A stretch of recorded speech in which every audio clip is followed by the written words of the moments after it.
বিপ্লবী বটুকেশ্বর দত্ত ১১৫তম জন্মদিনে তার অবদান স্মরণে ইতিহাস মেলার আয়োজন। পূর্ব বর্ধমান জেলার খণ্ডঘোষ ব্লকের ওয়ারি গ্রামে বিপ্লবী বটুকেশ্বর দত্তের ১১৫তম জন্মদিন উপলক্ষে বিপ্লবী বটুকেশ্বর দত্ত স্মরণে ইতিহাস মেলা ২০২৪ অনুষ্ঠিত হয় সোমবার। ভারতের ব্রিটিশ বিরোধী স্বাধীনতা সংগ্রামের এক অবিস্মরণীয় চরিত্র বটুকেশ্বর দত্ত, যার সাহসিকতা এবং ত্যাগ জাতির স্বাধীনতার সংগ্রামে অমূল্য অবদান রেখেছে। তার স্মৃতির প্রতি শ্রদ্ধা নিবেদন করতে বিভিন্ন বিশিষ্ট ব্যক্তির উপস্থিতিতে ৩ দিনব্যাপী ইতিহাস মেলার আয়োজন করা হয়। ১৯৯০ সালের ১৮ই নভেম্বর পূর্ব বর্ধমান জেলার খণ্ডঘোষ ব্লকের ওয়ারি গ্রামে জন্মগ্রহণকারী বটুকেশ্বর দত্ত ব্রিটিশ শাসনের বিরুদ্ধে প্রতিবাদ জানাতে একসময় তার সহযোদ্ধা ভগৎ সিংয়ের সাথে মিলে দিল্লির কেন্দ্রীয় সংসদ ভবনে বোমা নিক্ষেপ করেছিলেন। এই ঘটনা ভারতের স্বাধীনতা সংগ্রামের ইতিহাসে এক অনন্য মুহূর্ত হিসেবে চিহ্নিত হয়ে আছে।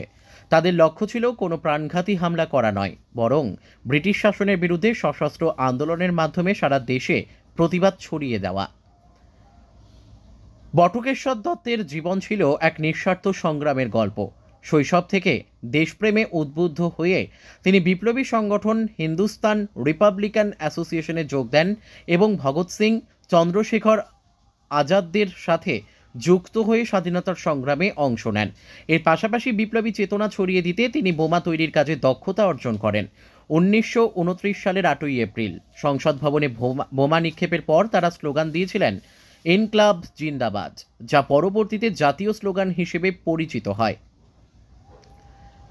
এদিকে স্বাধীনতা সংগ্রামের পর বটুকেশ্বর দত্তের প্রতি রাষ্ট্রীয় সম্মান যথাযথভাবে দেওয়া হয়নি, যা দেশের স্বাধীনতার জন্য তার জীবনের অমূল্য ত্যাগের প্রতি অবজ্ঞা প্রকাশের মতো। তিনি জীবনের অধিকাংশ সময় কঠিন পরিস্থিতিতে জীবনযাপন করেছিলেন।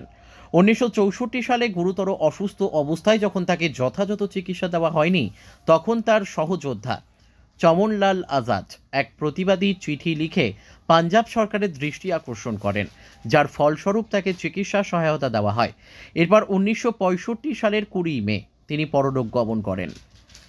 বটুকেশ্বর দত্তের স্মৃতি রক্ষায় নানা উদ্যোগ নেওয়া হলেও বর্তমান রেল স্টেশনের নাম তার নামে রাখার প্রস্তাব আজও বাস্তবায়িত হয়নি, যদিও তার বসতবাড়ি সরকারের পক্ষ থেকে অধিগ্রহণ করে রক্ষণাবেক্ষণ করা হয়েছে। কিন্তু তার জীবনের প্রতি রাষ্ট্রীয় শ্রদ্ধা ও মর্যাদা এখনও পূর্ণাঙ্গভাবে প্রতিষ্ঠিত হয়নি।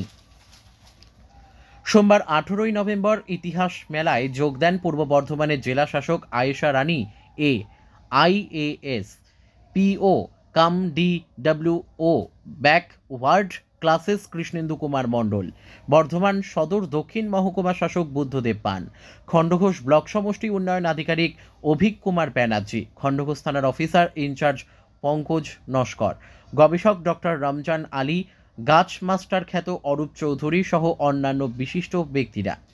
পাশাপাশি সাহিত্যিক ডক্টর রমনান আলীর লেখা ফাঁসির ফাঁদ বইটি উন্মোচন করা হয়।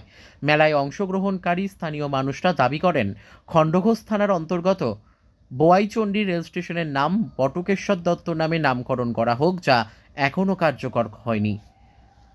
বটুকেশ্বর দত্তের জীবন ও তার বিপ্লবী চেতনার স্মৃতি আমাদেরকে শিক্ষা দেয়।